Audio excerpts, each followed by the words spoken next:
You may be wondering if you should take the time to read this book, Eternal Zoe. Well, I'd like to share with you a couple of the things that prompted me to write this book. This journey began for me over 25 years ago when I would encounter the word life while I was reading my English New Testament. The English word life appears over 170 times in most English New Testaments. And as I would encounter this word, in many instances the word life just didn't seem to be used consistently to me. And in a few cases the word life didn't quite make sense. So I began a study on the word life, and I discovered that there are two Greek words that account for most of the instances of the word life in our English New Testaments.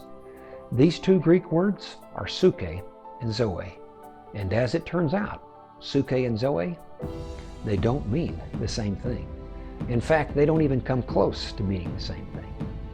And here's a very important point that I hope you don't miss. The way that Jesus and the New Testament authors used these two words was very consistent and very intentional. There's absolutely no way that Jesus or the New Testament authors would have ever used these two words interchangeably. Yet in our New Testaments, that's essentially what's taken place. Both suke and zoe are frequently translated into the single English word life. Translating both of these words into the single word life has conflated their original meanings.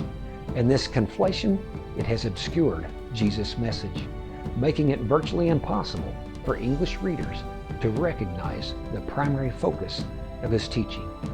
And although suke and zoe have different meanings, they are in fact inextricably linked.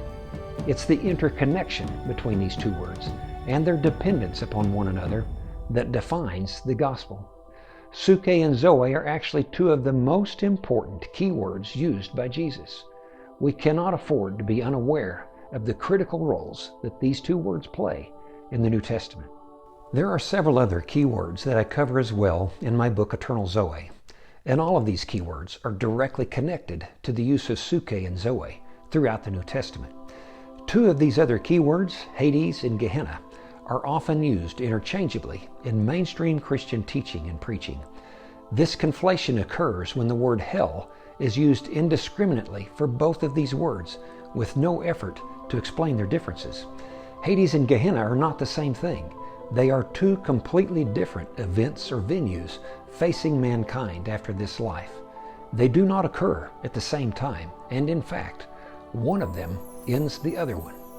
There's absolutely no way Jesus would have used these two words interchangeably.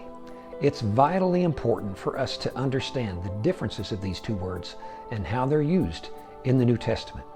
Other key words that I cover include perish, destroy, death, and resurrection. These words should be obvious as to what they mean. Yet in mainstream Christian teaching, these words are often twisted to say that they mean something other than what they obviously meant 2,000 years ago. The twisting of these other keywords has actually changed what Jesus said into a similar but very distorted narrative. I'd like to leave you with one final point. After my study for the last 25 years on these keywords, I have become firmly convinced that we have missed the primary teaching, the core of Jesus' purpose in his ministry. His focus was on life and death, and his ultimate purpose, his end game, if you will, is to resurrect believers from death to eternal life, eternal Zoe. If you would like to have clarity as to what Jesus really said about life, death, the soul, and immortality, then I invite you to join me in this book, Eternal Zoe.